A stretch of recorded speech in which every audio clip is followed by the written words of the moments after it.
I'll never forget the silence. It was heavier than the air itself, wrapping around us as we moved deeper into the dense forest. The towering trees, ancient and still, seemed like silent sentinels, witnesses to stories far older and darker than we could imagine. The wind blew in uneven bursts, as if even it feared to cross certain boundaries of this place. There was something in the air, something primal that stirred the edges of our instincts. But we, a group of eager scientists, were blind to it, driven by the allure of the unknown. Yet no matter how hard we clung to our rational minds, there was a feeling that couldn't be shaken. It was as though something in the shadows was watching us, waiting with an eerie patience. As we neared the cave we discovered the day before, a sense of dread began to creep into my thoughts.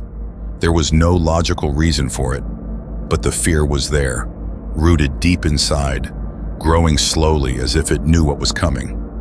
But with our flashlights in hand and curiosity blazing in our eyes, we pressed forward, choosing to ignore the invisible signs around us. The cave loomed larger the closer we got, its mouth a black void that swallowed the light. The wind, which had whispered through the trees, stopped entirely, leaving only the sound of our shallow breaths. I could feel the cold sweat on the back of my neck, but I kept moving. We knew this discovery could be groundbreaking, something to propel us into scientific fame. Yet in the back of my mind, a small, silent voice was screaming for me to turn back. Something terrible was waiting, and unknowingly I walked straight into its grasp. It all started with the strange echoes. At first, we thought it was just the natural acoustics of the cave, sounds bouncing off ancient stone walls. But there was something off about them, an unnatural distortion that made the hair on the back of my neck stand on end. Every now and then, we'd hear what seemed like footsteps, distant but unmistakable, though none of us dared to mention it aloud. We tried to rationalize it, to brush it off as a trick of the mind, but deep down we all felt it. The air itself was changing, thickening with an almost tangible sense of dread. As we ventured deeper, the temperature dropped drastically. It wasn't just a typical cave chill. It was something more invasive, like the cold had weight pressing against our skin, chilling us to the bone. That's when the lights started flickering. Our flashlights, fully charged just hours before, sputtered and dimmed as if something unseen was drawing the energy out of them. The darkness felt alive, inching closer each time the light flickered, threatening to consume us whole. We kept pushing forward, telling ourselves it was just faulty equipment, though none of us truly believed that. Then the smell hit us, sharp, pungent, like decayed earth mixed with something metallic. It was faint at first, but as we moved deeper, it became overpowering, seeping into our clothes, our skin, until it was all we could taste. There was something rotting down there, something ancient, and even though none of us said a word, I could see the fear in their eyes, the silent acknowledgement that we weren't alone. Whatever we had disturbed was waking up. The deeper we went, the more oppressive the air became. It wasn't just the cold or the darkness. It was as if the walls themselves were closing in, like the cave was alive, suffocating us. Every sound felt magnified, the drip of water from the stalactites echoing like a distant heartbeat. My pulse quickened, matching the rhythm of those drips, and I couldn't shake the feeling that we were being drawn deeper by something that wanted us there.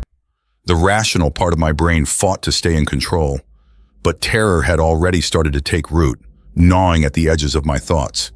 The footsteps that had seemed distant before were louder now, closer. I glanced at the others, and I could see it in their eyes. They heard it too. We tried to move faster, but the cave seemed endless, each turn leading us further into its maw. And then, out of the corner of my eye, I saw it, a shadow.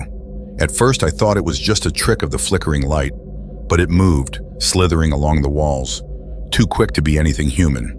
My heart pounded, and I gripped the flashlight tighter, but there was no running now. We had come too far.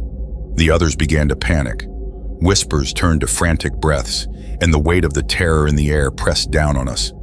I could feel it, like something was watching, following us, its gaze burning through the darkness. Every second dragged, each step heavier than the last, as if the ground itself was trying to pull us under. We needed to leave, to turn back, but it was too late. Whatever was waiting for us had already set its sights, and it wasn't going to let us go. It happened all at once. One of our team members, Marco, had strayed slightly ahead when he suddenly froze. I could see the light from his flashlight trembling in his hand. He was staring at something up ahead, something that, at first, none of us could see. "Do you see that?" he whispered, his voice barely audible. I stepped forward, feeling the chill intensify, and then I saw it too. Eyes, two glowing orbs, far too large to belong to anything natural, fixed on us from the darkness. They didn't blink, didn't move, but they radiated an ancient, primal malice. As soon as I saw those eyes, something deep inside me snapped. The fear we had felt earlier was nothing compared to this. This was pure terror. My body screamed to run, but my legs were rooted to the spot, as if the creature's gaze had trapped me. I could hear the others struggling to breathe, whispering prayers, curses, anything to break the suffocating tension. The eyes didn't waver, didn't flinch, and then, slowly, they began to move. Whatever was attached to them was shifting, slithering through the shadows, its massive form still hidden, but its presence unmistakable. That's when we realized the creature wasn't hunting us with its claws or teeth. It was the eyes. The moment it locked its gaze onto someone, you could feel it. Your strength, your will, everything being drained. Marco was the first to fall. He collapsed as if the weight of those eyes had crushed his spirit, and we couldn't do anything but watch. The hunger behind those eyes, it was ancient, insatiable, and now it had awakened. Panic set in, and we scattered. It was instinct, pure survival driving us in different directions.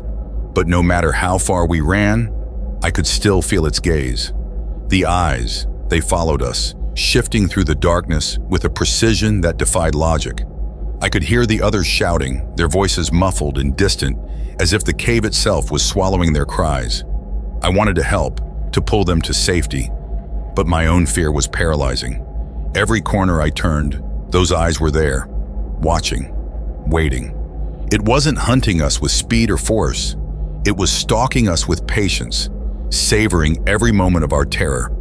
My flashlight flickered and died, plunging me into a darkness so complete it felt like I was sinking.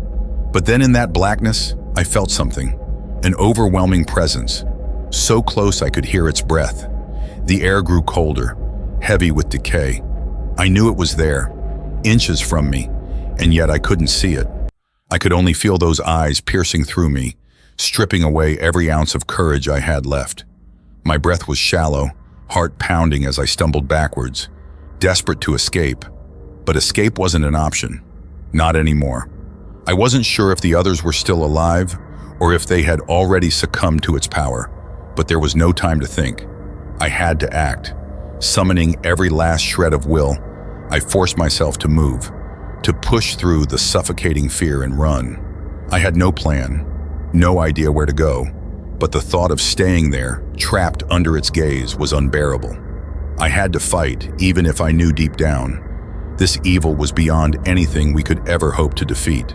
I don't know how I made it out. The cave, the creature, the eyes, they're all burned into my memory, but the escape is a blur. I remember the cold, the stench of death thick in the air, and the overwhelming sense that something ancient was watching me, even as I stumbled through the forest.